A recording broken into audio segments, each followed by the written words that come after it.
Senhoras e senhores deputados, muito bom dia. Vamos dar início à nossa reunião de hoje, no âmbito da Comissão de Orçamento e Finanças, no processo de apreciação na especialidade das propostas de Lei 37, 15ª Legislatura, primeira sessão legislativa que aprova a Lei das Grandes Opções para 2022-2026 e da proposta de Lei 38, 15ª Legislatura, primeira sessão legislativa, que aprova o Orçamento de Estado para 2023.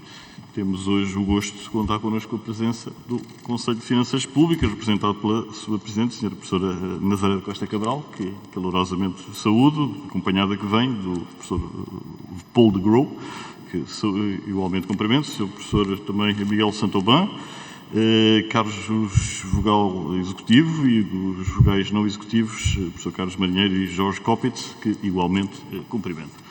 Queria, antes de dar a palavra à Sra. Presidente Nazaré Costa Cabral, pessoal e creio que em termos também da comissão a que presido, dar as felicitações pela menção constante do European Fiscal Board, que reconhece o mérito também, diga-se de passagem, indiretamente, também é do Parlamento, na exata medida em que o quadro normativo que estatui a independência é fixado pelos órgãos legislativos, mas que referência à situação de que o Conselho de Finanças Públicas, ou melhor dito, a entidade portuguesa é a segunda, reconhecida como a segunda que mais independente é nos rankings da OCDE e, portanto, os méritos também, pelo modo como tem sabido exercer as competências que legalmente estão atribuídas. Assim, senhoras e senhores deputados, irei dar a palavra à Sra. Presidente para uma intervenção inicial que se circunscreverá nos 10 minutos que constam da grelha à vista das senhoras e senhores deputados e darei sequencialmente a palavra, por ordem de crescente representatividade parlamentar, depois, para as questões que entenderem dirigir os tempos que constam da referida grelha.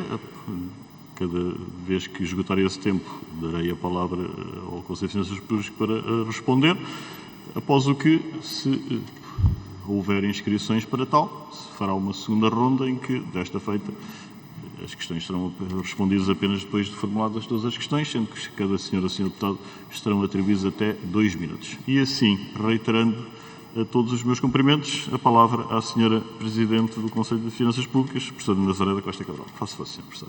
Professora. Muito obrigada, Sr. Presidente. Antes de mais nada, penso que o professor Paulo de Grão não está com acesso à tradução.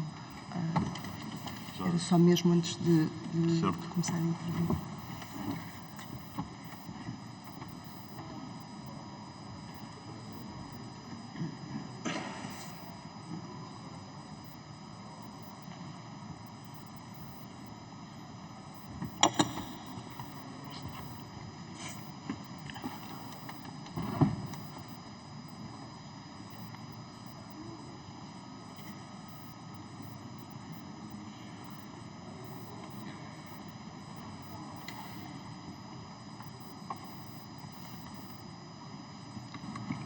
Um problema técnico que se prende com a não disponibilização da tradução que esta audição pressupõe.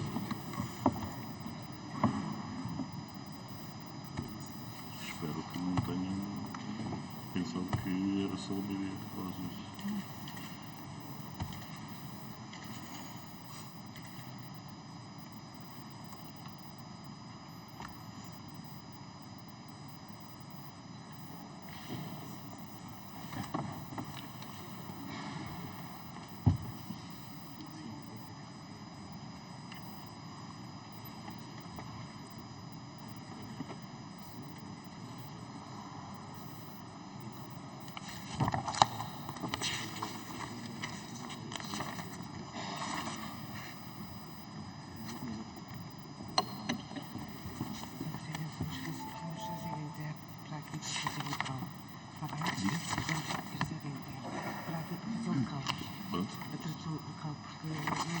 Sim, mas então, onde é que ela está? Ok.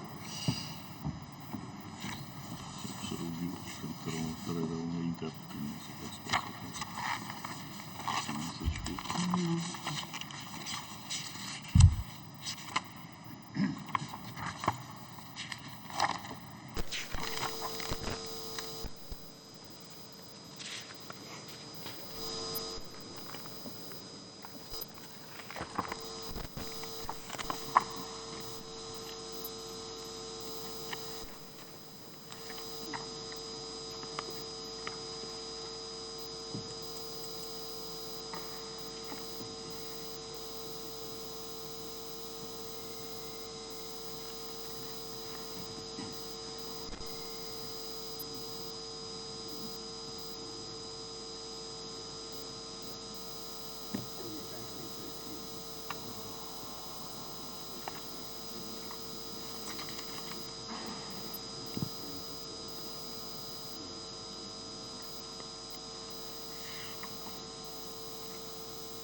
Senhoras e senhores deputados, vamos então retomar os nossos trabalhos.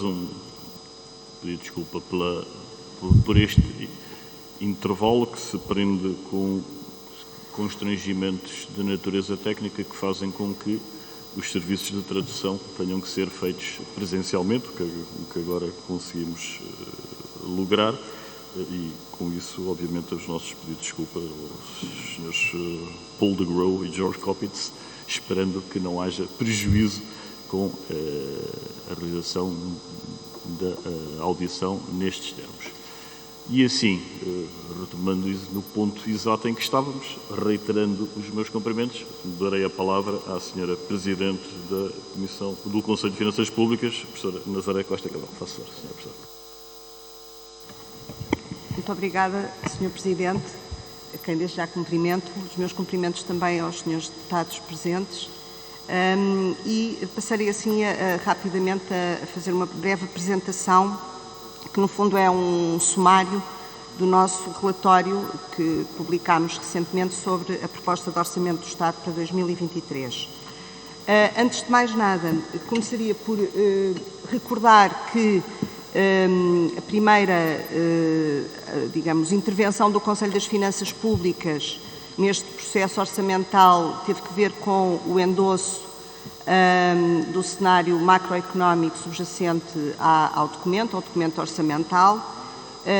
Esse cenário foi objeto de endosso, portanto, considerámos que ele estava em linha e que era coerente com as restantes projeções para a economia portuguesa, que, à data da elaboração desse mesmo parecer, eram conhecidas.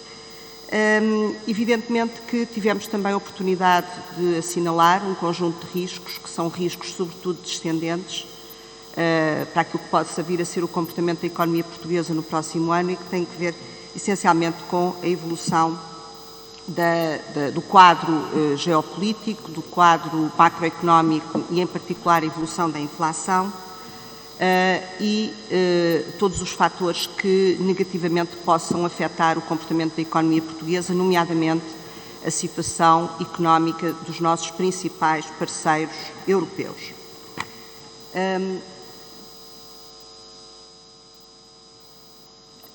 Relativamente ao exercício de coerência que fizemos, tendo em conta aquilo que está previsto na proposta do Orçamento do Estado, no relatório, e à evolução do saldo orçamental, em particular,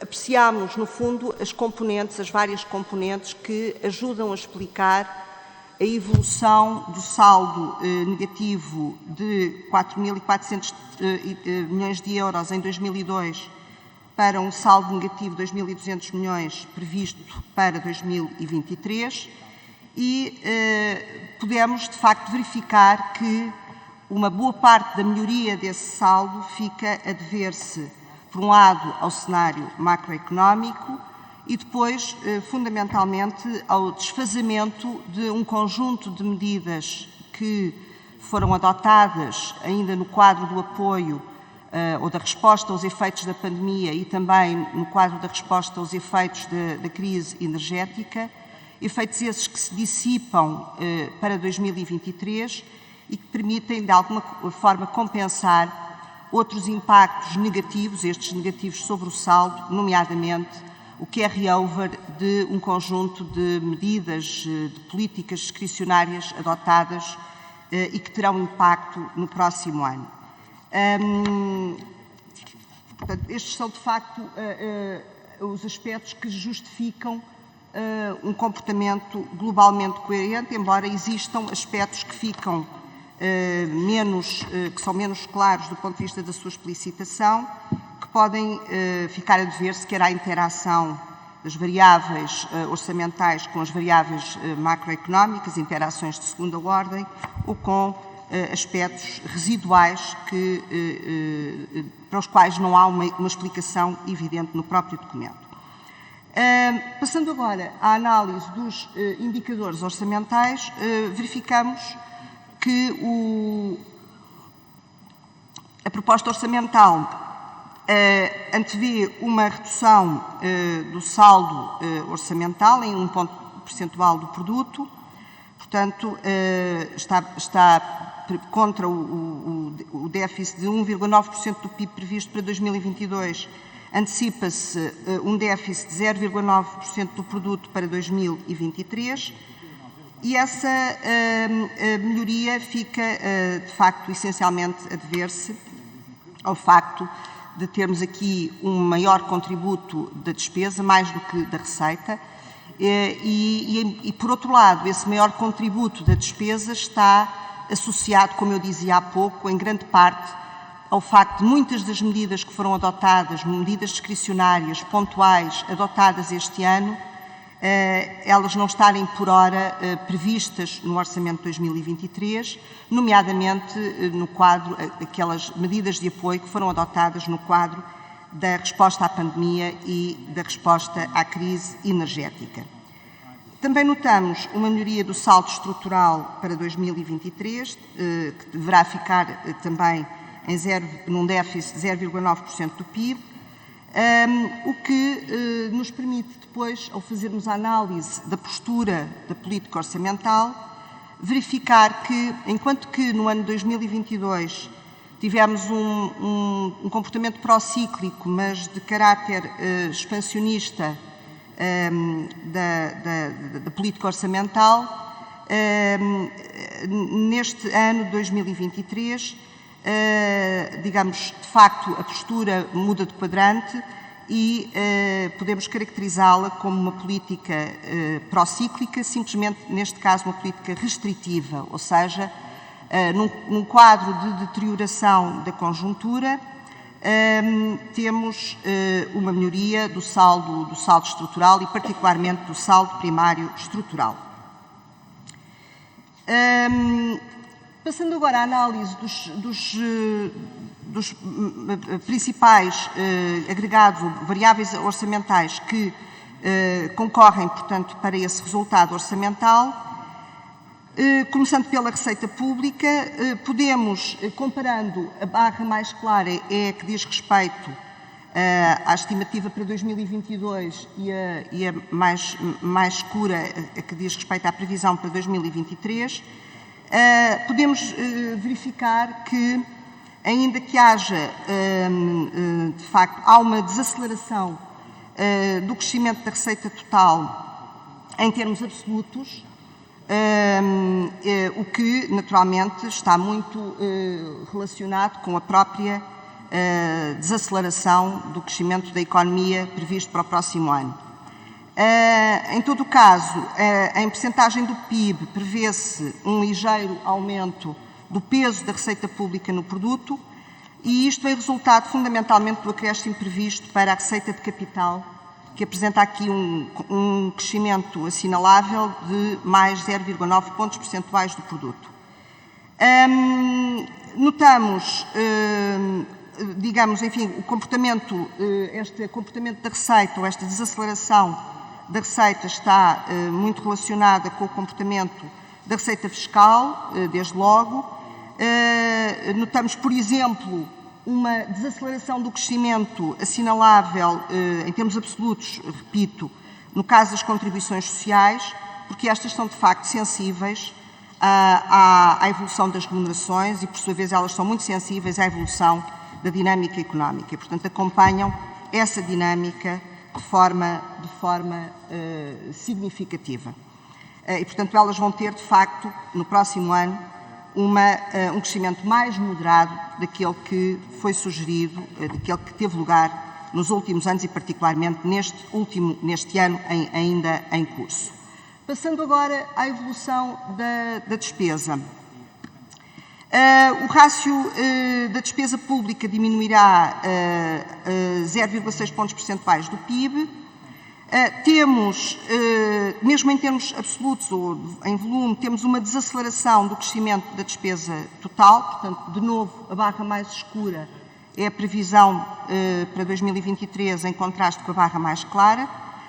E esta desaceleração do crescimento da despesa total fica a dever-se, de novo, à dissipação do tal impacto das recentes medidas extraordinárias, dos apoios extraordinários, que foram adotados durante o corrente ano de 2022, muitos dos quais não se replicarão, pelo menos tal como estão na proposta, no próximo ano.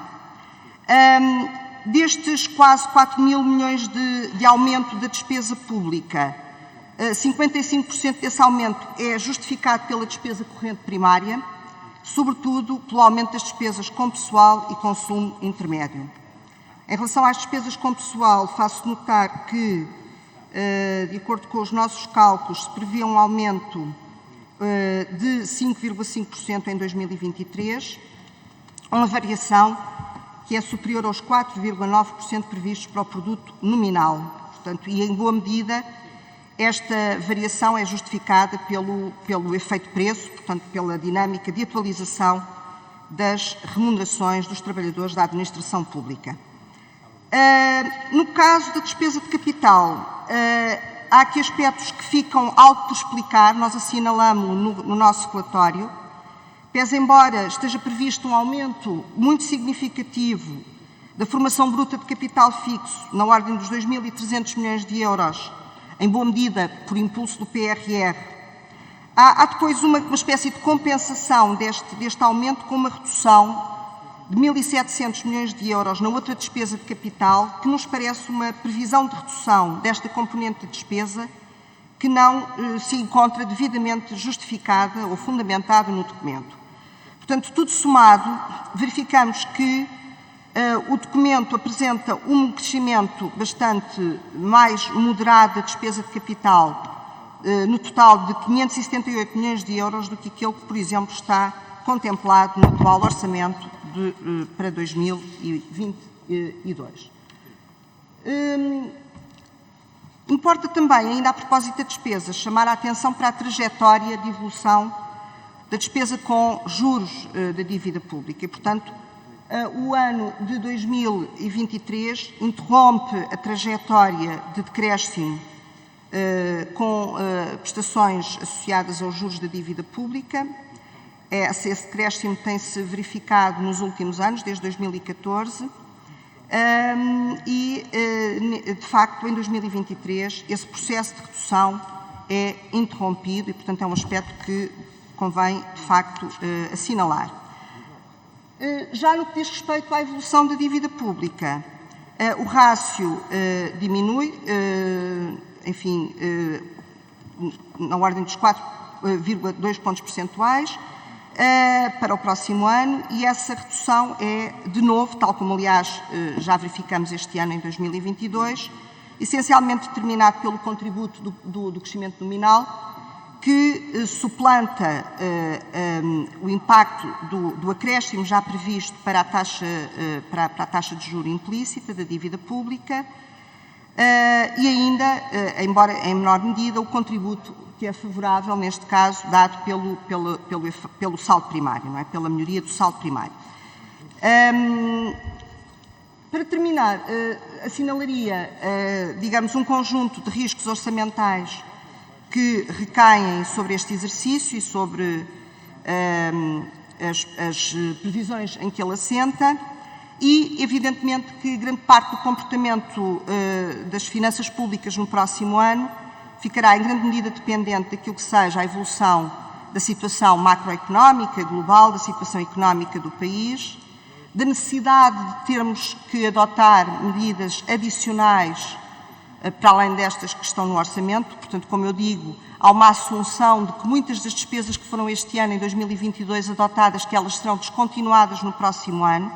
Enfim, e não podemos pôr parte da hipótese de que assim não seja, ou seja, de que vai ser necessário reeditar muitas dessas medidas de apoio e reforçá-las.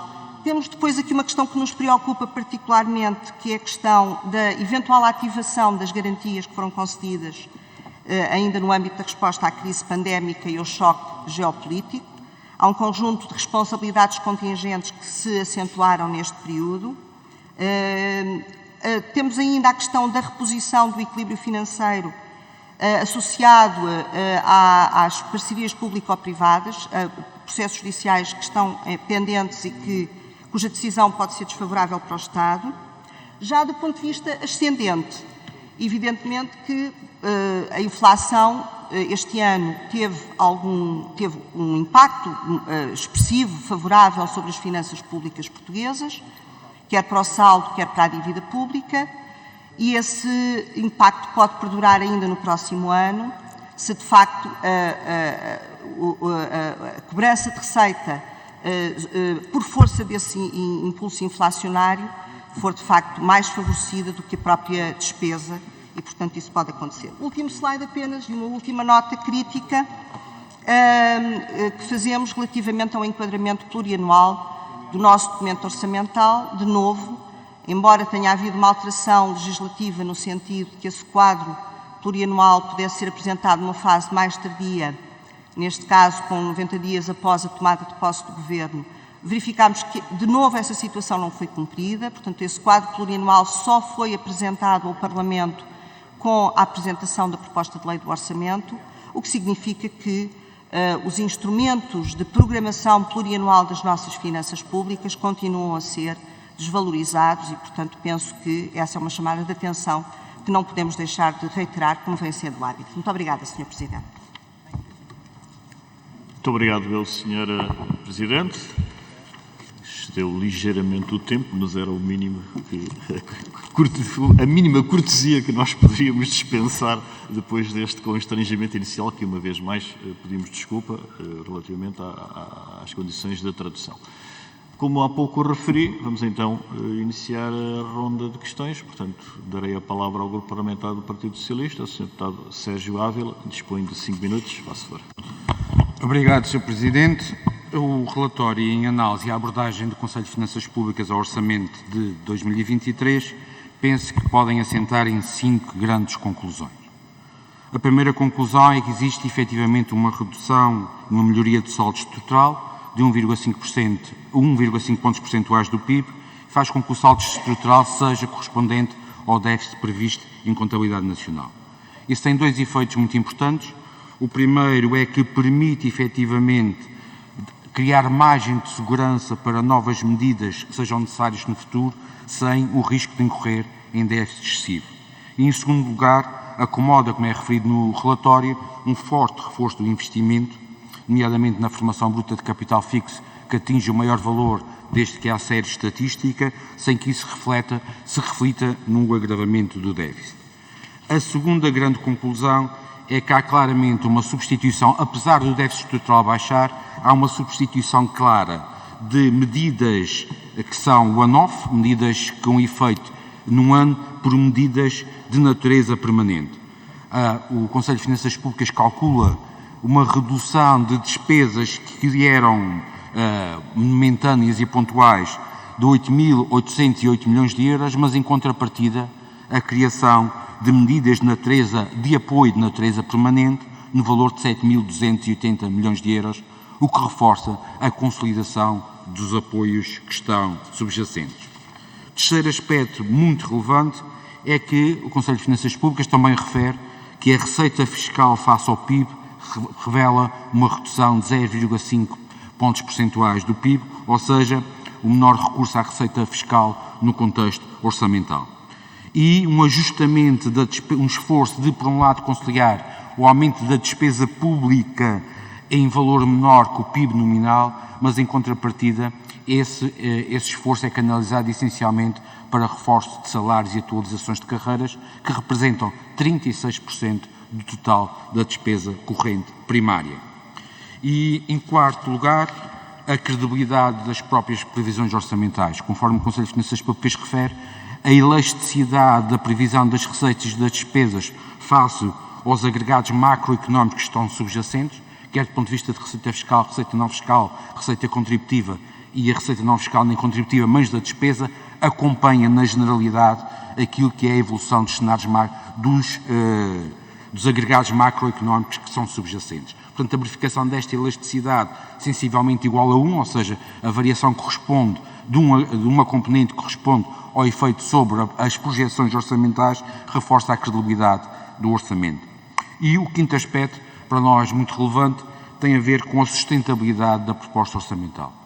Como é referido pelo Conselho de Finanças Públicas, há um aumento bastante significativo do peso dos juros da dívida pública no total, a taxa de juros aumenta face ao estoque médio da dívida de 1,8% para 2,2 percentuais, mas há um aspecto fundamental que contribui muito mais que os anos anteriores para a redução da dívida pública face ao PIB, que é o peso e o efeito do saldo primário na contributo para a redução da dívida pública.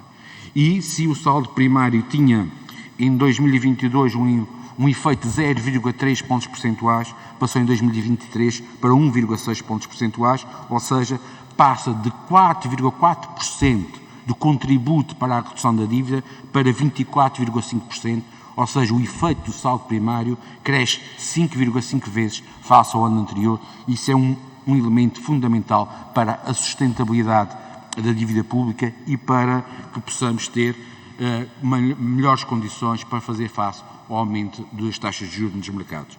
E a pergunta que lhe fazia para concluir era precisamente essa: como é que colocam esta evolução de saldo primário como contributo cada vez mais expressivo e com maior peso para a redução da dívida pública face ao PIB?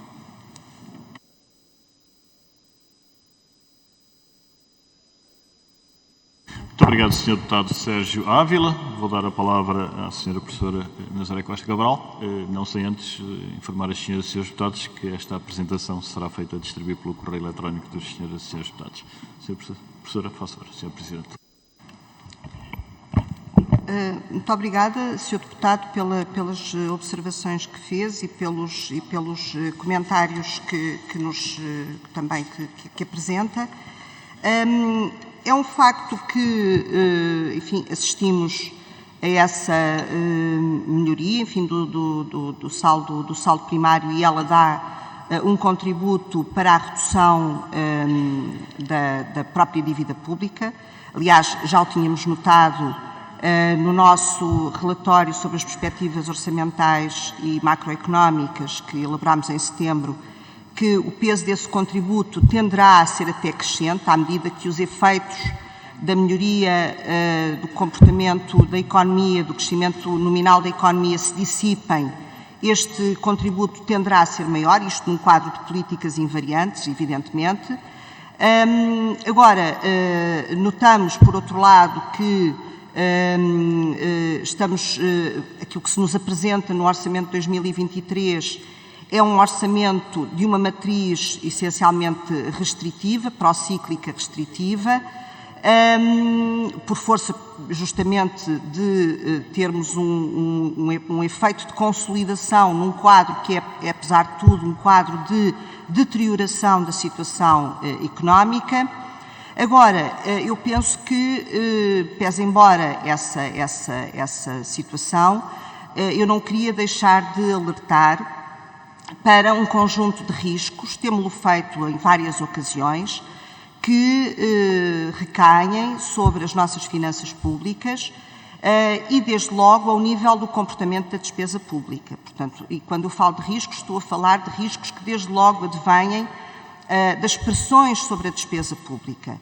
Eu não vou fazer uma avaliação sobre a bondade e justificação dessas pressões, mas há áreas, como aliás os senhores deputados saberão até melhor do que eu, que são neste momento áreas muito críticas para o Estado, para as finanças públicas portuguesas e, desde logo, à cabeça, o setor da saúde. Nós temos feito uma análise daquilo que tem sido a evolução, não apenas do ponto de vista dos cuidados médicos, mas também da evolução dos indicadores financeiros na saúde nos últimos anos. Temos assistido a um crescimento constante da despesa e, desde logo, da despesa corrente no setor da saúde, com taxas de crescimento nos últimos anos sempre superiores a 5%. Este ano prevemos, aliás, um crescimento bastante superior a essa média dos últimos anos, já incorporando o efeito preço e, portanto, aquilo que são os impactos para a saúde da atual situação inflacionista, quer em termos do seu impacto sobre despesas de pessoal, quer na aquisição de bens e serviços, nos fornecimentos intermédios do Estado. E esta é uma área que, pelas contingências da demografia, pela forma como o Serviço de Saúde está organizado, é uma área que coloca problemas no curto e no médio prazo e coloca, sobretudo, questões de sustentabilidade de longo prazo das nossas finanças públicas. Portanto, é uma área que, de facto, terá um impacto grande e que merecerá ser olhada com toda a atenção. Muito obrigada. Muito obrigado, Sra. Presidente. Passo agora ao Grupo Parlamentar do Partido Social Democrata, à Sra. Deputada Sara Madruga da Costa. Cumprimento e a quem dou a palavra 5 minutos. Muito obrigada, Sr. Presidente. Cumprimentar a Sra. Presidente e a sua equipa do Conselho de Finanças Públicas. Na audição do Orçamento de 2022, a Sra. Presidente referiu que é preciso estar muito atenta ao exercício de 2023, porque esse é que seria um exercício problemático do ponto de vista das contas públicas. Agora que o exercício é conhecido, mantém as mesmas preocupações? É a primeira questão. Apesar do endosso do cenário macroeconómico, o Conselho de Finanças Públicas manifesta reservas relativamente aos pressupostos sobre os quais é construída a proposta de Orçamento do Estado para 2023, designadamente quanto ao crescimento e quanto à inflação. Quanto ao crescimento, estamos em risco de crescermos em 2023 menos do que os 1,3% do cenário macro e quanto à inflação, corremos o risco de ela vir a ser maior do que os 4% antecipados. O Governo tem desvalorizado as estimativas de crescimento do FMI e também do próprio Conselho de Finanças Públicas. A segunda questão que colocamos é a seguinte: afinal, as estimativas do Governo devem ser encaradas como melhores do que a destes organismos? O Conselho também manifesta dúvidas, em particular, quanto à aceleração do investimento previsto no cenário macro, entre outras razões porque essa aceleração pressupõe um importante contributo do PRR. Contributo esse que, de acordo com o Conselho de Finanças Públicas, desapontou de forma evidente em 2022. O Conselho acompanha as preocupações manifestadas na semana passada pelo Sr. Presidente da República a respeito da execução do PRR. Consideram que Portugal corre o risco de perder irremediavelmente fundos por incapacidade de realizar investimento? É também uma questão que colocamos. Na análise da orientação da política orçamental, diz o Conselho que ela será restritiva, procíclica. Uma política orçamental que se junta a estes freios e a fatores potencialmente recessivos para diminuir ainda mais a procura não é uma jogada de alto risco? Quais são os riscos reais de entrarmos em recessão e em que medida a política orçamental contribui para aumentar esses riscos? Aparentemente, a política orçamental em 2023 visa só um único e exclusivo objetivo: acelerar a consolidação orçamental, mas se isso levar, dado aos condicionamentos já referidos, a uma recessão, não poderá a política orçamental vir a revelar-se inconsistente, isto é, contra o objetivo único que persegue? Não poderá a cura, a consolidação orçamental, vir a agravar a doença, o déficit orçamental? O biênio orçamental de 2022-23 ficará marcado pela inflação, que ajudou a melhorar significativamente a situação financeira das administrações públicas.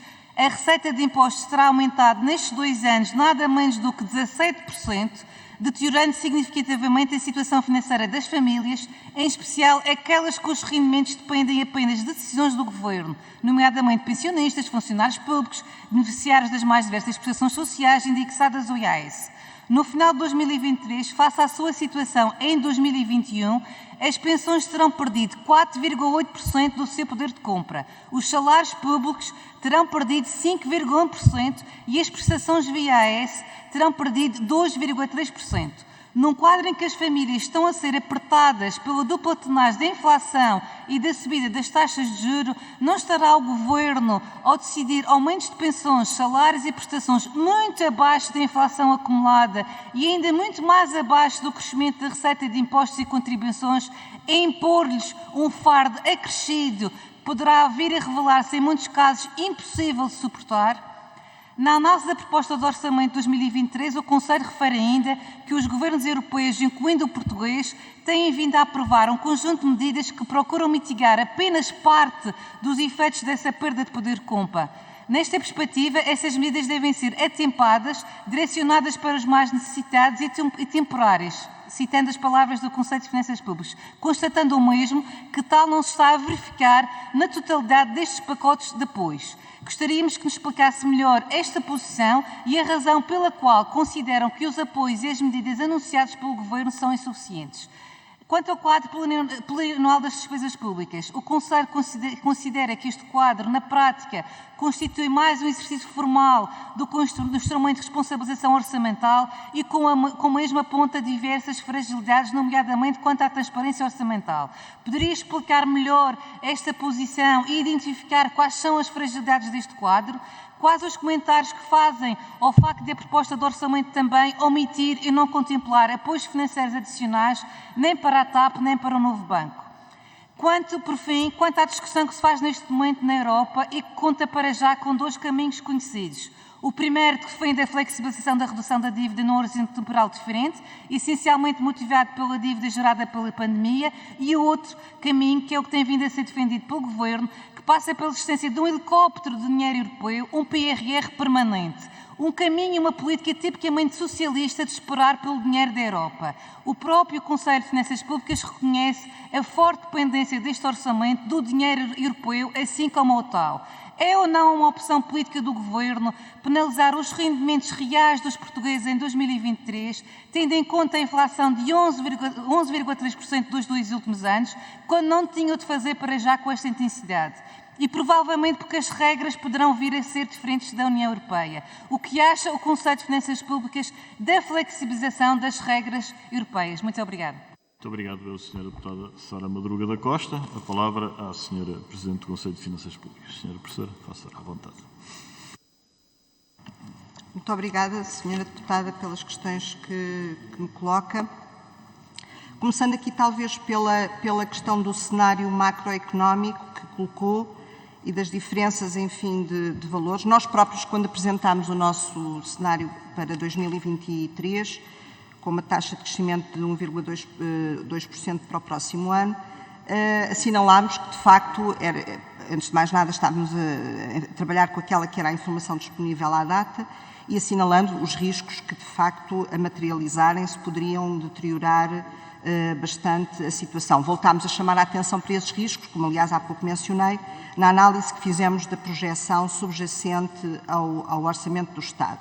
Se me pergunta se a situação pode de facto ser pior do ponto de vista do comportamento da economia portuguesa para o próximo ano, sim, eu creio que essa hipótese não pode ser descartada. De facto temos que, os sinais aliás por hora não são animadores, portanto a situação do conflito bélico na Ucrânia não está resolvida, os problemas de abastecimento de energia ainda não estão superados, embora neste momento já se assistam a alguns sinais favoráveis daquilo que é o comportamento dos preços da energia, e enfim, isso é uma boa notícia. Em todo o caso, também não sabemos de que forma é que as economias europeias vão reagir, a capacidade de reação e de celeridade dessa reação no próximo ano e, portanto, considerando que estamos de facto muito dependentes daquilo que se passe nesses mesmos parceiros europeus, evidentemente que a situação por hora é muito incerta e é uma situação complexa e difícil. No caso do cenário que foi apresentado pelo Fundo Monetário Internacional, enfim, não quero estar naturalmente a comentar, até porque o cenário, onde de facto o resultado da economia apresentado aponta para os 0,7% de crescimento para o próximo ano, que é de facto um crescimento mais moderado ainda do que aquele que resulta do que nós próprios apresentamos. Ainda que as componentes não estejam todas detalhadas, notamos ali, de facto, por exemplo, uma diferença ao nível do comportamento das exportações. Aliás, já notamos essa diferença no comportamento das exportações, em que, agora para este ano, em 2022, o Fundo Monetário Internacional prevê uma taxa de crescimento das exportações de 7,7%, contra os 17,8% que o nosso cenário prevê para este ano. Portanto, é uma diferença significativa e essa diferença volta a anotar-se no próximo ano. Poderá estar aí uma boa parte da razão. Agora, é evidente que, como eu digo, as exportações são uma variável muito sensível, uma variável macroeconómica sensível e, portanto, em função daquela que será a dinâmica económica não apenas nossa, mas dos nossos parceiros comerciais, do grau de crescimento das encomendas dirigidas às exportações portuguesas, evidentemente que as coisas podem materializar-se nesse pior cenário. Portanto, não o negamos e temos que estar preparados para que as coisas de facto possam ter um desenvolvimento ainda mais desfavorável do que aquilo que já prevemos, que já é, aliás, em boa se perceber, uma desaceleração muito expressiva da taxa de crescimento da economia para o próximo ano. Em relação ao plano de recuperação e resiliência, de facto, uma boa parte do crescimento previsto para o próximo ano, enfim, tendo em conta a proposta do Governo, ela está alicerçada na expectativa de comportamento e de crescimento do investimento público, muito dele baseado no plano de recuperação e resiliência. De facto, aquilo que nós temos notado, enfim, porque isso resulta de dados objetivos, são os dados de execução, quer daqueles que são fornecidos pela missão Estruturar Portugal, quer por aqueles que encontramos no Sistema Integrado de Gestão Orçamental, no SIGA, os dados daquilo que é a execução efetiva em contabilidade pública, são níveis de facto de execução que são muito inferiores àquilo que seria, enfim, expectável. De facto, uma taxa de execução, pelo menos uma taxa de materialização efetiva de despesa. E, portanto, quando eu falo aqui de execução, estou a falar de materialização efetiva de despesa. De facto, em valores que são por hora baixos. Por outro lado, temos a informação que há contratualização e, portanto, eu penso que aquilo que se depreende da proposta é de que há a expectativa de que muita da contratualização que este ano foi feita possa vir a materializar-se em termos de execução efetiva, do ponto de vista orçamental, no próximo ano. É um risco, não sabemos, portanto teremos que ver e acompanhar com muita cautela e com sentido crítico, evidentemente, aquela que venha a ser a execução do PRR no próximo ano.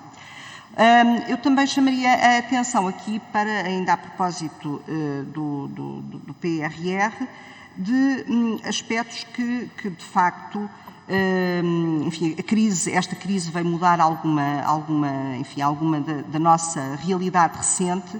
E neste momento aquilo que eu tenho receio, muito sinceramente, são aqueles aspectos mais estruturais do alcance do próprio PRR.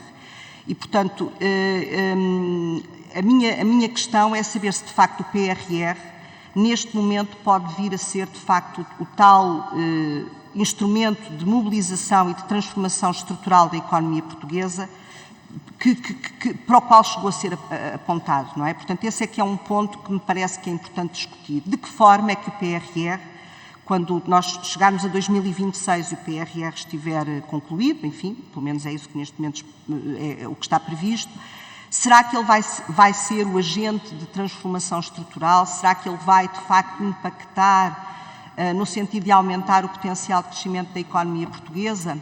Portanto, são aspectos que, de facto, nos suscitam dúvidas. Nós temos exigências grandes do ponto de vista da transformação digital da economia portuguesa, no sentido da sua digitalização, do reforço das suas componentes e competências tecnológicas, e isso é algo que, enfim, por ora não temos dados sobre esse impacto. Ao nível da transição climática também, portanto, temos aqui aspectos que devem ser muito bem acompanhados.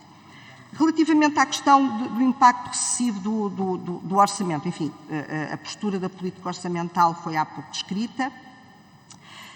Eu também já tive a oportunidade, também quando fizemos a apresentação das nossas perspectivas, de chamar a atenção para que este momento inflacionário é um momento muito complexo, muito difícil, é um momento novo, porque, enfim, já não era conhecido nas economias, pelo menos nas economias mais desenvolvidas, há muitos e muitos anos a esta parte, e, portanto, é uma realidade para a qual, de repente, todas as autoridades orçamentais e monetárias foram despertadas, por assim dizer, e obriga aqui, de facto, a uma gestão que é uma gestão cautelosa, não é? Por um lado, de facto, é importante garantir que os rendimentos, seja os rendimentos do trabalho, seja os rendimentos substitutivos do trabalho, seja outras formas de rendimento, mesmo rendimentos de capital, patrimoniais, não percam valor e não haja perda de riqueza em função do efeito da inflação, porque a inflação tem esse efeito, ela corrói a riqueza, não é? A riqueza que é gerada, que é produzida, e, portanto, é importante que, através de processos de atualização, que essa perda de riqueza seja ela qual for, não aconteça. Neste momento, aquilo que nós podemos perceber é que, de um modo geral, as fontes geradoras de riqueza não estão a ser devidamente compensadas pelo efeito de inflação, seja ele qual for. Portanto, isso é um aspecto que nós podemos, desde já, constatar. Por outro lado, é evidente que é preciso ter aqui cautelas, porque, e isto não nos podemos esquecer de novo, que estamos num espaço integrado, estamos no âmbito de uma União Económica e Monetária, nós não estamos sozinhos, a gestão destas matérias não é feita de forma sozinha, temos um Banco Central que é único, que é comum e que está atento aos sinais que são dados pelas economias. E, portanto, não é só exatamente aquilo que se passa em Portugal, é aquilo que se passa em termos europeus. E um aspecto que é preciso, de facto, ter muita atenção em termos europeus é de termos aqui processos, enfim, a tal espiral salário-preço de inflação que pode, de facto, acontecer e que é preciso, de alguma forma, conter, porque ela não está posta de parte. Há, aliás, alguns fatores que podem, de facto, pressionar, mesmo pelo lado da procura, a própria inflação. A inflação não está ainda devidamente ancorada e, enquanto ela não estiver ancorada, ela é um mal em si mesmo para a economia, por todas as razões que eu já disse, porque ela é um fenómeno que prejudica a capacidade de organização e de funcionamento das economias, a capacidade de produção, a capacidade de distribuição de riqueza e, portanto, ela em si mesma é uma distorção, ela provoca distorções inaceitáveis, indesejáveis na economia. E, portanto, eu creio que, evidentemente, que tendo consciência dos custos, com toda a sensibilidade que é preciso ter para os efeitos sociais que este processo causa, sobretudo nas pessoas que são que têm de facto mais dificuldade, é preciso também chamar a atenção para a necessidade de termos aqui a contenção desses processos de espiral de inflação, salários, preços que podem acontecer. E isto remete-nos precisamente para a questão que coloca, para concluir, sim, Sr. Presidente, a questão de facto de termos aqui, também do ponto de vista da política orçamental, um cuidado de procurarmos atingir os estratos socioeconómicos de uma forma especial, porque de facto são aqueles os estratos socioeconómicos mais carenciados, esses devem ser de facto apoiados. Não sei se essa é a opção que nós podemos antecipar na proposta apresentada pelo Governo. Parece-me que é uma proposta um pouco de pulverização pelos vários grupos sociais. Talvez uma estratégia um pouco mais seletiva teria ajudado, por um lado, a conter o impacto recessivo e o impacto negativo sobre a vida das pessoas, por um lado, sem criar aqui dinâmicas inflacionistas pelo lado da procura, que também é preciso cautelar. E, portanto, essa seria uma medida. Houve aqui uma questão sobre a TAP, isso não sei se sobre o novo banco, não sei se o Sr. Presidente... Para concluir, passamos ao grupo interpelante e depois darei ainda a palavra à Sra. Presidente, até porque os 5 minutos se convelaram em 11. Passamos então ao grupo parlamentar do Partido Chega, o Sr. Deputado Rui Paulo Sousa. Cumprimento de quem dou a palavra. 4 minutos, faça favor. Senhor Presidente, Senhora Presidente, restantes membros do Conselho de Finanças Públicas, caros colegas deputados. O Governo desenhou o Orçamento de Estado para 2023 num contexto de incerteza em relação a vários fatores, nomeadamente a evolução da guerra na Ucrânia e o comportamento da economia. Existem assim riscos à concretização do cenário elaborado pelo Governo, que vão desde a guerra à subida de juros, passando por fatores como medidas de emergência acrescidas, encargos de parcerias público-privadas e incertezas sobre a TAP e o novo banco, substituindo dúvidas sobre a plausibilidade do crescimento de 1,3% para o PIB real. Tal impacta também a previsão do saldo orçamental, que estima um déficit de 0,9%. Por um lado, o crescimento económico enfrenta riscos que se prendem com um crescimento da receita fiscal menor que o esperado, ou uma maior despesa com prestações sociais, indicadores que estão dependentes de evolução económica, nomeadamente variáveis como o consumo privado e as remunerações. Por outro lado, a inflação também pode ser mais elevada que o esperado. Para lidar com a inflação, os bancos centrais têm avançado com a subida das taxas de juros diretoras, que, se crescerem acima do previsto, poderão honorar ainda mais os encargos com juros, tanto em novas emissões de médio e longo prazos, como nas operações de refinanciamento de curto prazo. Assim, havendo um risco descendente para o saldo orçamental de 2023. O Governo prevê uma despesa total consolidada de 138,2 mil milhões de euros e encargos com juros da dívida pública de 6,8 mil milhões de euros, 8,2% acima do estimado para este ano, um total de 6,662 milhões de euros, de acordo com a proposta do Governo para o Orçamento de Estado de 2023.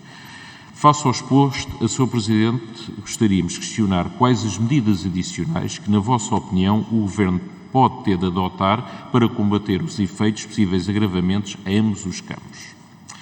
Passando agora à questão do novo banco e da TAP.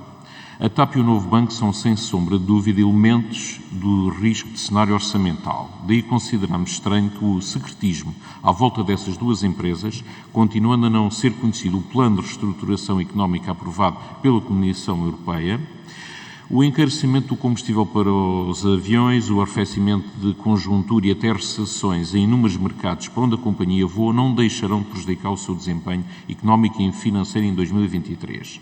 Não sendo conhecido se há contingências estabelecidas nesse plano, poderão vir a justificar mais dinheiro dos contribuintes para a companhia aérea.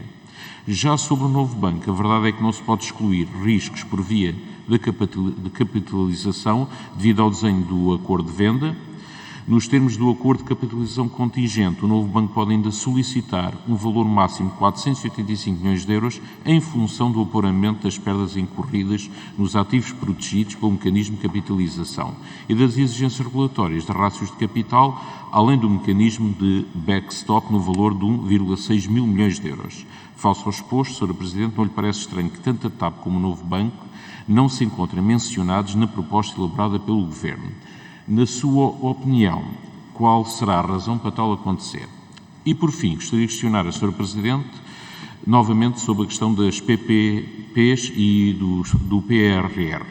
A verdade é que ambas podem influenciar de sobremaneira as contas públicas. O atraso na implementação do Plano de Recuperação e Resiliência em 2022 constituiu a materialização de um risco descendente para a receita e despesas públicas, que se persistir nos anos seguintes poderá comprometer as metas constantes no plano. Apesar do Governo prever a recuperação parcial deste atraso e um investimento público de 3,5 mil milhões, recordamos para Portugal receber receita previsional do PRR, 13,9 mil milhões de euros, tem de cumprir as metas aprovadas pela Comissão Europeia. Assim, eventuais desvios adicionais à programação poderão adiar ou impossibilitar a cobrança. Relativamente às PPPs, estas constituem um risco devido a pedidos de reposição de equilíbrio financeiro e ações arbitrais, sendo que o Governo já reconhece a possibilidade de uma indenização judicial por via de um litígio relacionado com as PPPs no próximo ano. Uma situação recente aconteceu com a Lusíadas Saúde, que exige uma reposição do equilíbrio financeiro do contrato de gestão da PPP do Hospital de Cascais, devido ao impacto da pandemia nos anos 2020 e 2021. A gestora não chegou a acordo com o Estado, pelo que decidiu avançar com um pedido para resolver a questão em tribunal arbitral. Face ao exposto, questionamos até que ponto tanto o PPR como as PPPs irão prejudicar as contas públicas em 2023. Obrigado. Muito obrigado ao Sr. Deputado Rui Paulo Sousa. A palavra à Sra. Presidente do Conselho de Finanças Públicas, a Professora José Costa Cabral. Dispõe de 4 minutos, faça favor. Muito obrigada, Sr. Deputado, pelas questões que coloca. Bom, portanto, enfim, não compete propriamente ao Conselho das Finanças Públicas estarmos a sugerir medidas de política, enfim, como compreenderá. Agora, reitero aquilo que há pouco disse, é que, de facto, este é um momento, de facto, complexo, de gestão complexa, porque há aqui objetivos que podem conflituar entre si em presença, nomeadamente, por um lado, como se dizia há pouco, a necessidade de termos de assegurar a reposição do poder aquisitivo das várias formas de remuneração, por um lado. Por outro lado, a necessidade de haver aqui algum cuidado, alguma contenção, pelo impacto que isso pode ter no reforço da própria dinâmica inflacionista, que agora é fundamental controlar. Enfim, é essa, digamos, a grande preocupação do momento e que nos deve preocupar. Relativamente à questão dos juros, essa é uma questão importante. De facto, nós notamos, enfim, a própria proposta do orçamento já assumiu desde logo, até para 2022, uma elevação dos juros já este ano. Houve, aliás, a atualização do próprio quadro de políticas invariantes no sentido dessa mesma atualização. E, portanto, esse momento que nós tivemos nos últimos anos, de facto, de redução dos juros em termos absolutos, e aqui estou a falar, de facto, em termos absolutos, é um momento que terminou por hora, muito por força, digamos, da inversão da situação macroeconómica, por força desta situação inflacionária nova que estamos a viver. Já começámos a assistir, de facto, ao aumento dos custos de financiamento nas novas emissões de dívida pública portuguesa. Evidentemente que isso não é algo que afete de imediato a taxa de juros implícita, enfim, que será uma taxa média das emissões que estão pendentes, mas, em todo o caso, é um efeito que se começa logo a fazer sentir. E por isso também dizemos que este momento é um momento que ainda é um momento único, que nos deve mobilizar a todos no sentido de reduzirmos, de facto, o peso da nossa dívida pública no produto. Porque, de facto, uma dívida pública mais elevada é, de facto, também uma dívida mais vulnerável, que está mais exposta às flutuações de mercado e àquela que são as alterações de custo de financiamento. E, portanto, se essas alterações e se essa agudização dos custos de financiamento se acentuar nos próximos meses, de facto, isto pode vir a ser um problema. Aliás, eu creio que o Governo, neste momento, já antecipa que a situação pode agudizar-se, criou ali já uma margem na previsão dos juros em que a plausibilidade dessa agudização se antecipa desde já e, portanto, enfim, temos que verificar o que é que vai suceder. Passando agora à questão da TAP, TAP e Novo Banco.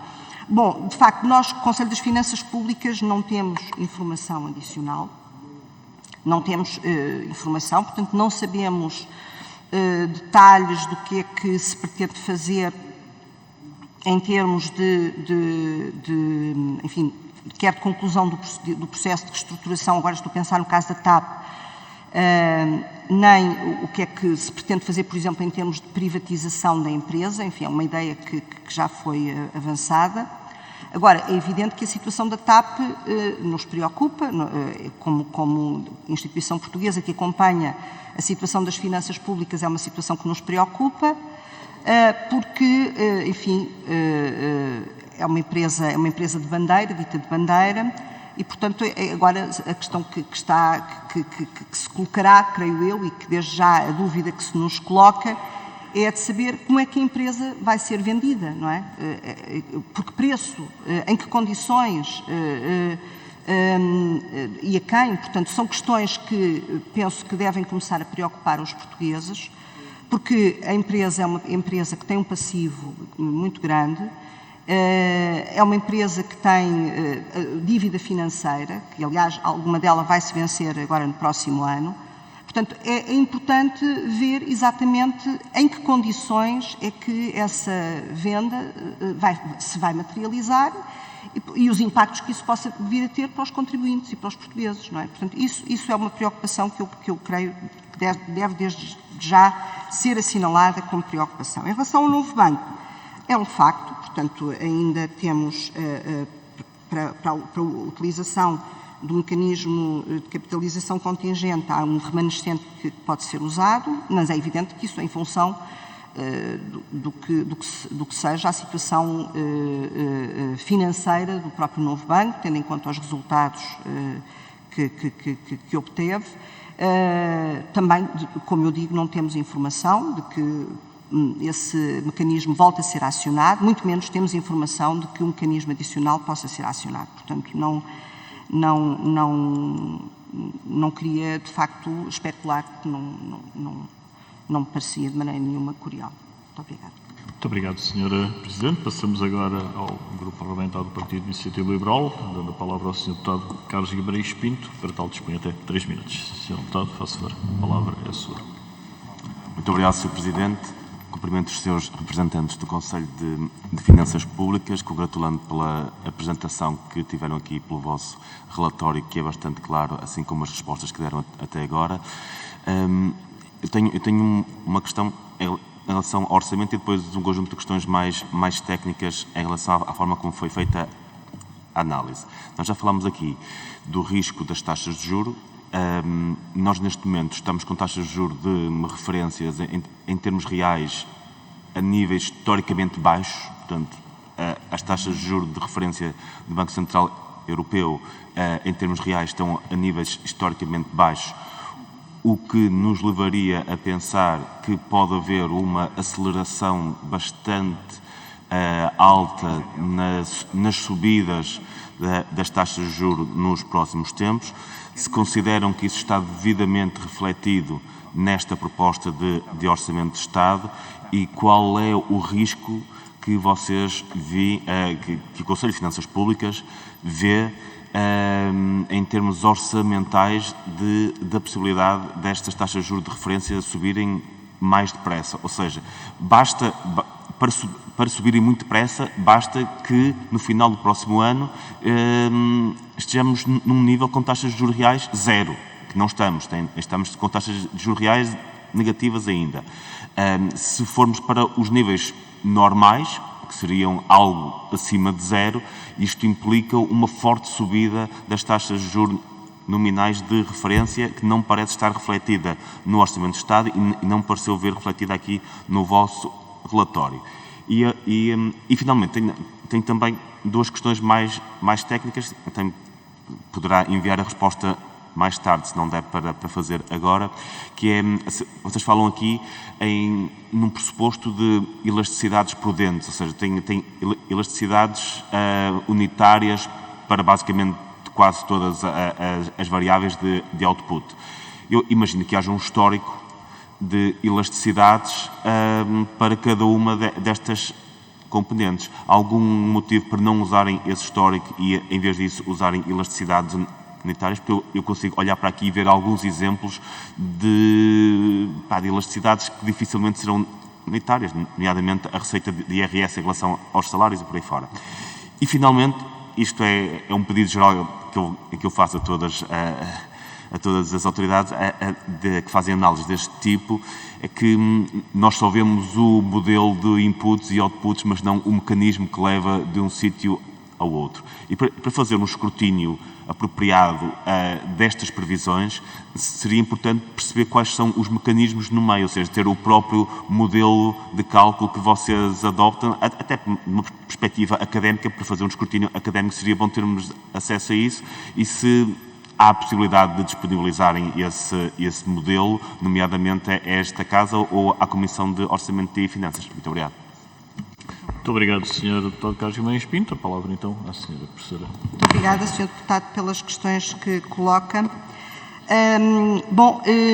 Nós, por acaso, nas nossas últimas, no relatório do que fizemos, as perspectivas orçamentais, macroeconómicas e orçamentais, nós fizemos um pequenino exercício de sensibilidade. Não me recordo exatamente dos resultados, mas remeto justamente para a leitura na parte da dívida pública, em que, de facto, analisámos um bocadinho, ou simulámos aquilo que poderia ser o comportamento em termos de dívida, com uma variação diferente da taxa de juros.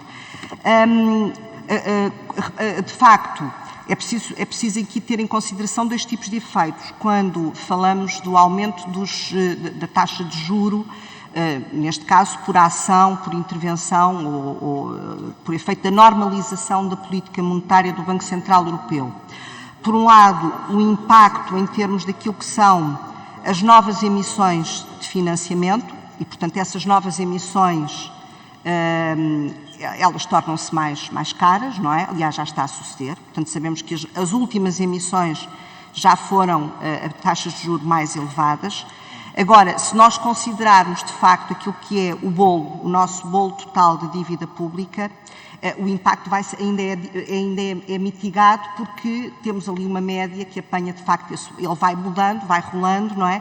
E portanto ela vai-se progressivamente, o peso das novas emissões vai-se tornando cada vez mais preponderante, a ponto de afetar a taxa de juros implícita. E portanto isso é relevante, por exemplo, para efeitos da dinâmica, do tal apuramento do efeito dinâmico e de redução do rácio da dívida pública, que também pode ser afetada, em última análise, por essa mesma evolução. Portanto, sim, é verdade, de facto, quer o comportamento da dívida pública, da dinâmica da dívida pública, quer o comportamento, desde logo, da despesa corrente do Estado, neste caso a despesa com juros de dívida pública, ela é afetada se tivermos, e é evidente, portanto, neste momento, pese embora o Banco Central Europeu tenha já de facto aumentado a sua taxa de referência, já está nos 2%, ela ainda não permite taxas de juros reais positivas, portanto elas ainda são negativas, portanto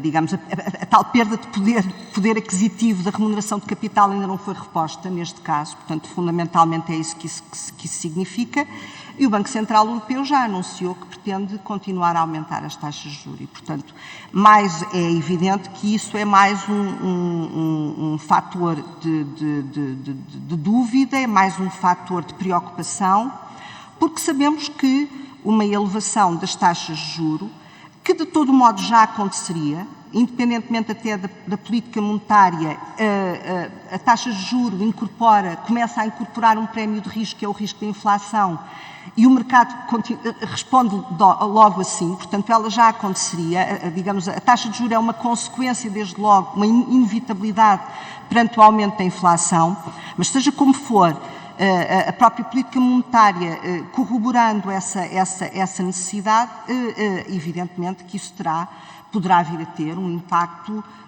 negativo sobre a nossa economia, afetando as condições de financiamento, afetando, enfim, de todos os setores, do setor público, do setor privado, empresas, famílias, com, enfim, um impacto que eventualmente poderá vir a ser claramente recessivo.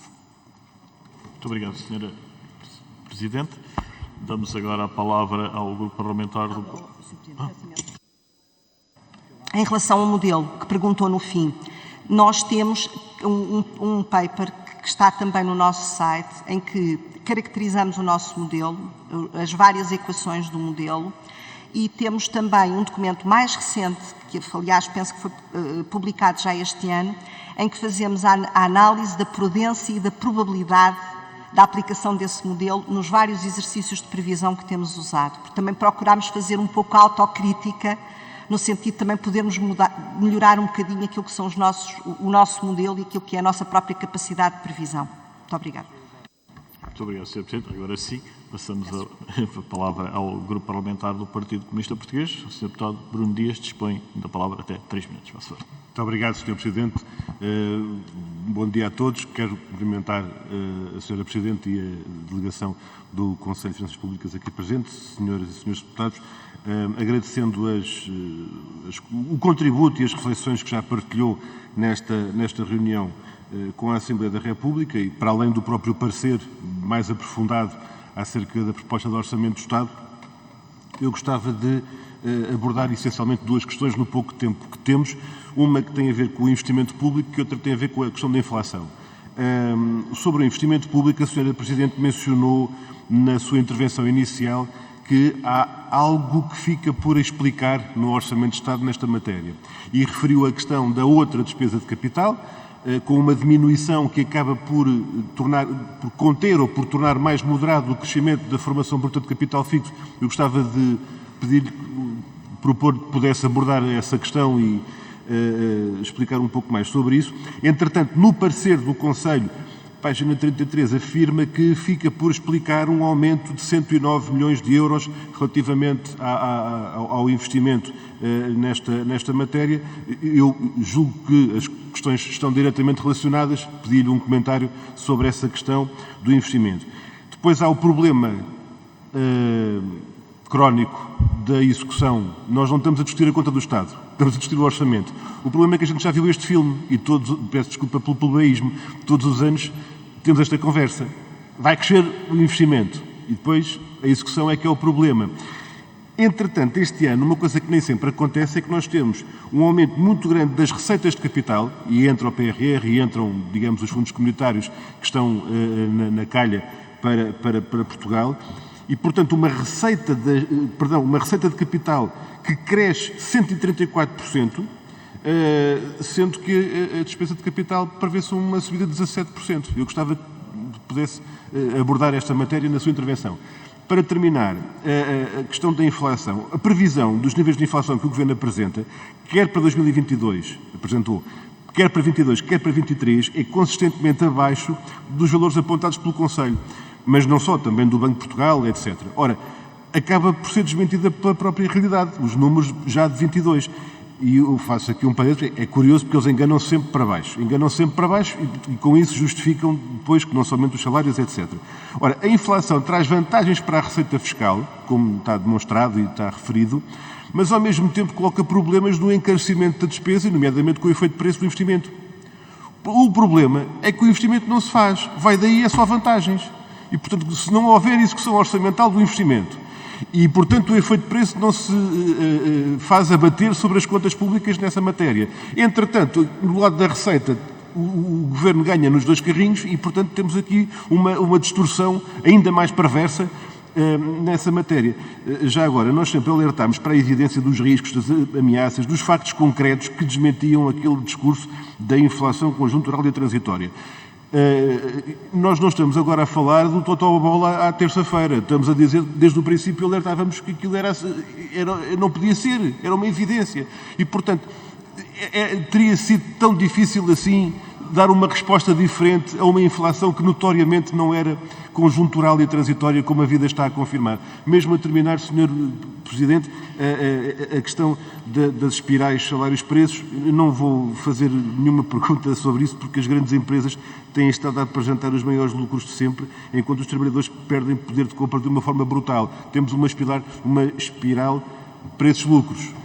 É isso que temos neste momento. E a pressão do lado da procura, como estamos a falar do pão, do leite e do frango e da energia, a pressão do lado da procura é as pessoas depois passarem fome ou passarem frio. E, portanto, isto era um comentário que eu não podia deixar de partilhar, mas agradeço ao Sr. Presidente e fico por aqui. Obrigado. Muito obrigado, Sr. Deputado Bruno Dias. A palavra à Sra. Presidente do Conselho de Finanças Públicas. Faça, Sr. Presidente. Não, exatamente em relação a essa chamada de atenção que fazemos. Aliás, aquilo que está no relatório é mesmo de que há uma redução de 1.746 milhões de euros nesta outra da rúbrica, na outra despesa de capital, embora as medidas de política especificadas pelo Ministério das Finanças não justifiquem um decréscimo tão expressivo.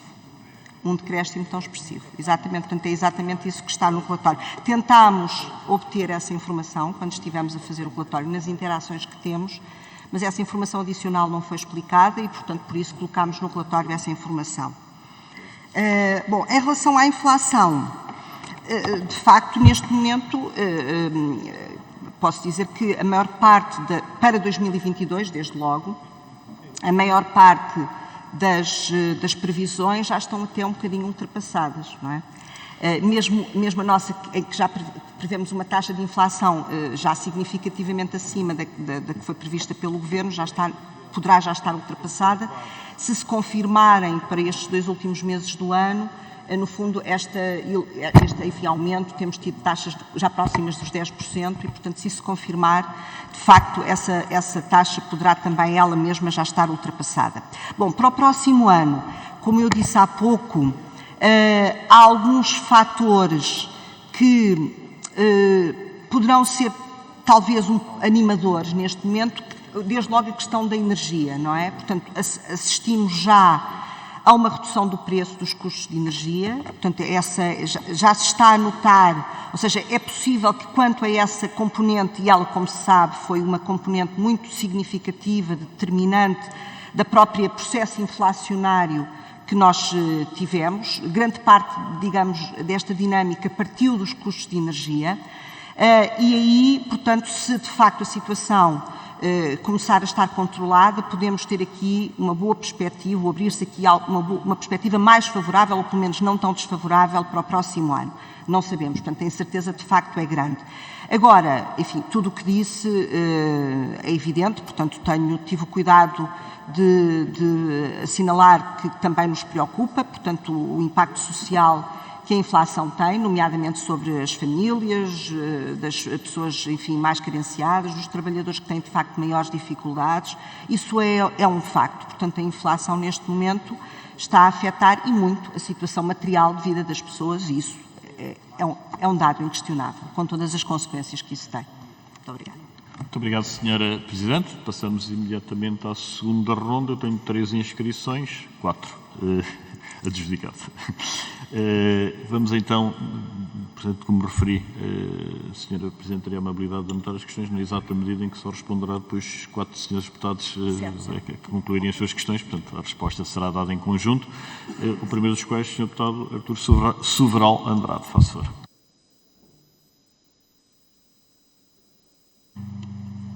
Excelentíssimo Sr. Presidente da Comissão de Orçamento e Finanças, excelentíssima Sra. Presidente do Conselho de Finanças Públicas e demais membros, caras e caros deputados. Eu ensinei Direito Económico e Direito Fiscal e transmiti aos meus alunos a relevância da peça Orçamento de Estado. Na altura, já foi há mais de 100 anos, Orçamento Geral do Estado. O que é que acontece? Com os orçamentos da geringonça, em que para serem aprovados tinha que haver concessões aos partidos da esquerda mais radical. E depois, porque a realidade, a União Europeia e a globalização não permitiam nem aconselhavam que se cumprissem esses acordos, havia as tais cativações com algum exagero. Isto, por um lado. Mais recentemente, temos um governo pródigo em anúncios, cria expectativas super elevadas e depois, em termos de concretizações, há uma enorme déficit. Isso vê-se nas rondas, aqui nestes debates, quando se fazem perguntas sobre questões locais, são as mesmas de há 1 ano, de há 2 anos, de há 3, porque as coisas continuam por fazer. Nesse sentido, e atendendo a esta evolução recente, eu pergunto se vale a pena continuar a considerar o Orçamento de Estado como uma das mais relevantes peças políticas e se podemos falar até em lesados do Orçamento de Estado, nomeadamente quanto às expectativas que são criadas. Muito obrigado. Muito obrigado, Sr. Deputado. A palavra ao Sr. Deputado Sérgio Ávila. Faça, Sr. Deputado. Obrigado, Sr. Presidente. A questão que gostaria de colocar assenta numa frase em que referiu na sua intervenção. E passo a citá-la neste contexto: devemos mobilizar todos a reduzir o peso da dívida no produto. Sendo esse um objetivo estrutural do país, tendo em conta a realidade e a conjuntura que vivemos, e nomeadamente aquilo que referiu, que o grau de impacto do aumento das taxas de juros irá-se fazer ao longo dos anos, ou seja, o aumento das taxas de juros irá consumir recursos que, não sendo consumidos para essa componente, poderiam ser afetos a outra tipologia de despesa, nomeadamente em termos de apoio, e sendo que a componente da variação da taxa de juros assenta em 2 variáveis completamente distintas, a política monetária do Banco Central Europeu, mas também a componente de credibilidade do país nos mercados que influenciam, e essa é a única que nós podemos efetivamente contribuir e controlar e fazer essa redução. E tendo em conta que a maturidade média da dívida pública, do estoque de dívida pública, está em 7,4 anos, ou seja, teoricamente, ao fim de 7 anos haverá uma renovação total da dívida e, mantendo uma trajetória de taxa de juros, o efeito multiplicador sobre o aumento dos encargos da dívida pública irá ocorrer ao longo de 7 anos. E se não é a prudência orçamental, nomeadamente ao nível da melhoria do déficit estrutural, do saldo estrutural, o melhor contributo para que essa variável não consuma recursos que, se não forem consumidos, serão afetos a outras componentes mais essenciais da nossa despesa, nomeadamente a componente do investimento e a componente de apoio ao rendimento. Muito obrigado, Sr. Deputado. A palavra ao Sr. Deputado Alexandre Simões. Sr. Deputado, faça. Muito obrigado, Sr. Presidente. Cumprimentar a Sra. Presidente, o Conselho A minha intervenção reporta-se a uma questão que não foi... Já queria agradecer também a apresentação e as informações muito úteis que o Conselho nos traz, esta Comissão, mas a minha questão prende-se com uma que já foi apresentada e que a Sra. Presidente não teve a oportunidade certamente de responder e que tem a ver com as prioridades, portanto, do Governo relativamente àquilo que são as novas regras orçamentais propostas pela Comissão. Portanto, é aqui o Governo pretende manter um PRR permanente, seria mais ou menos aquilo que nós depreendemos relativamente às prioridades do Governo. No entanto, havendo esta questão agora apresentada e que está em discussão e, portanto, que importa analisar, saber também a opinião do Conselho nesta matéria, o que é que o Conselho pensa em relação à flexibilização das regras europeias e, portanto, também trazer-nos, carregar-nos a sua opinião sobre este ponto. Muito obrigado. Muito obrigado, Sr. Deputado Alexandre Simões, e a palavra ao Sr. Deputado Bruno Dias. Faça força. Muito obrigado, Sr. Presidente, e agradecendo a resposta à Sra. Presidente do Conselho das Finanças Públicas, há uma referência que eu julgo que importava talvez reforçar ou sublinhar, que é a ideia de que esta inflação é diferente das outras, por assim dizer. Esta inflação pouco ou nada tem a ver com a procura. Nós estamos a falar, como a Sra. Presidente mencionava há pouco, essencialmente de matérias-primas e de conjunturas internacionais, depois do efeito cascata que isso vem a impactar relativamente ao conjunto dos preços e serviços, bens e serviços. As respostas que estão a ser colocadas, quer ao nível europeu, quer ao nível nacional, é que são as respostas habituais das inflações que estamos habituados a ver. E eu gostava de lhe perguntar se nós não podemos estar a ter um problema em relação a isso. Uma outra questão que tem a ver com o orçamento que se apresenta num contexto de enorme incerteza. E isso é uma evidência que ninguém põe em causa. O contexto é evidentemente de enorme incerteza. A questão que nós colocamos é, até tendo em conta a intervenção da Sra. Presidente ao início e o próprio parecer do Conselho sobre aquilo que afirmou há pouco, vai ser necessário reeditar muitas das medidas de apoio que trazem depois despesa pública e reforçar esses apoios. Ora, o meu ponto, a reflexão que eu proponho é esta. Este orçamento apresenta-se a um contexto de enorme incerteza e traz incerteza reforçada para as famílias e para as empresas.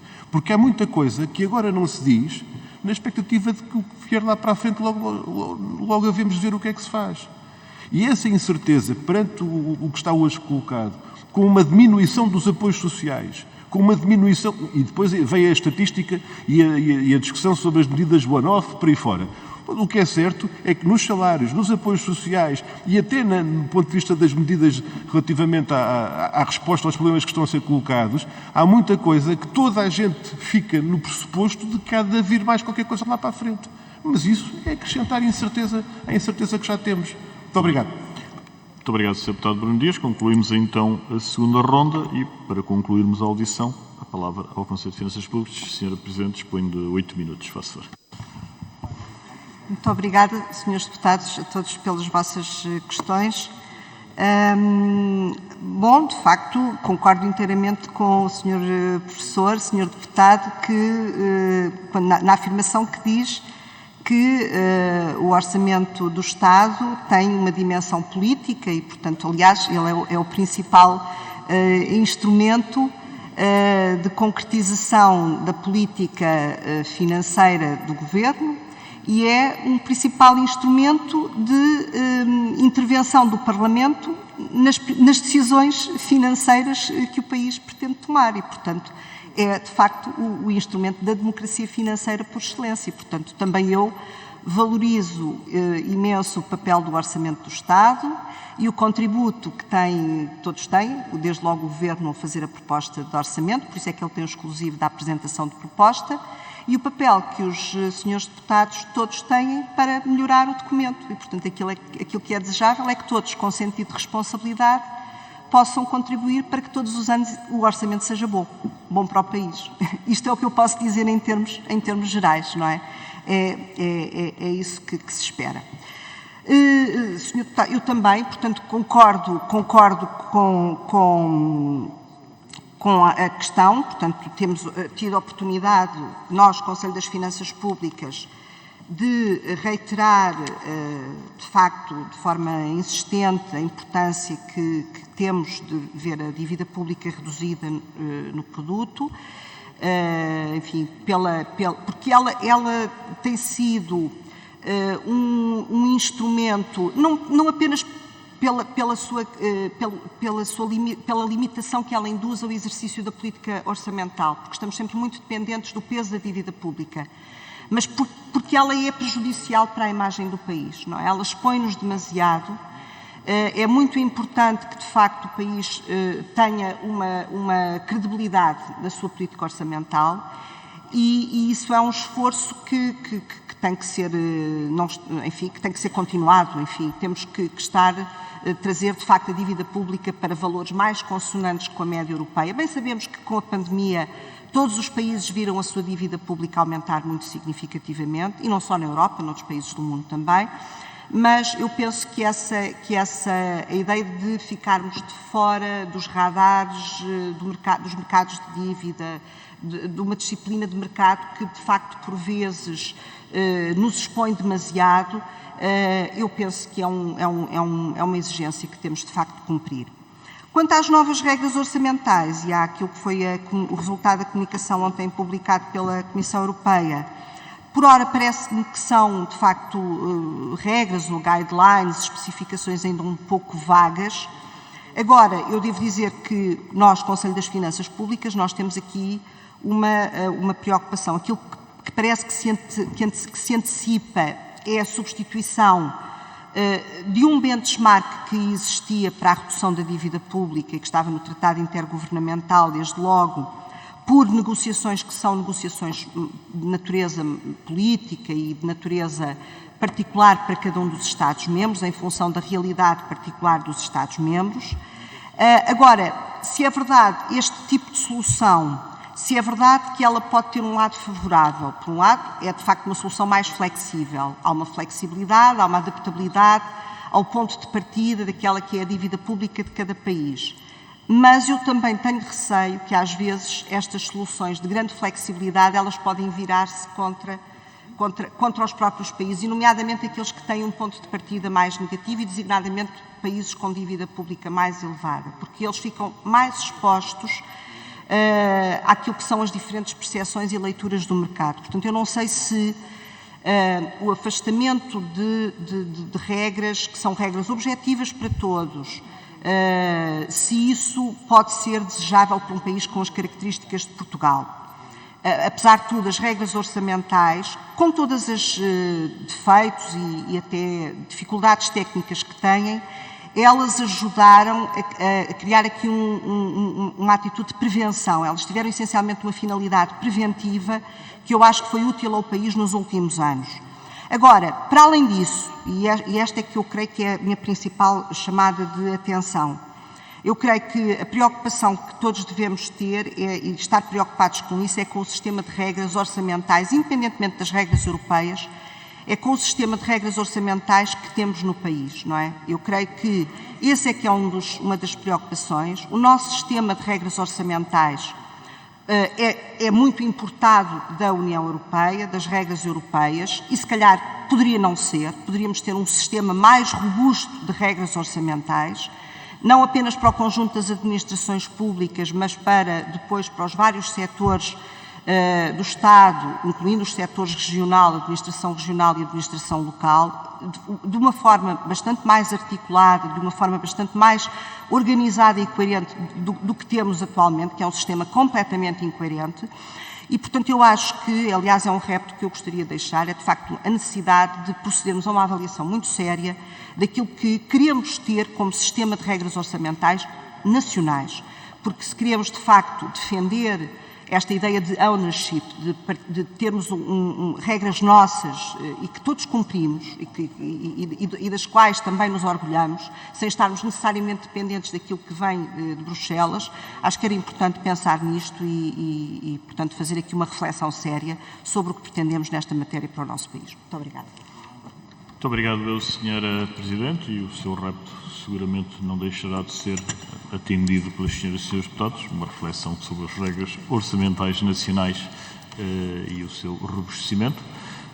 Quero agradecer uma vez mais todo o contributo que vem sendo prestado à Assembleia da República por parte do Conselho de Finanças Públicas, agradecer muito particularmente a intervenção da senhora professora e o contributo que hoje nos deixou também. Aos membros do Conselho de Finanças Públicas, o meu agradecimento, e está encerrada esta reunião. Se não sei recordar aos senhores deputados da Comissão de Orçamento e Finanças que às 12 horas teremos o Conselho Económico e Social. A todos, até já. Muito boa tarde.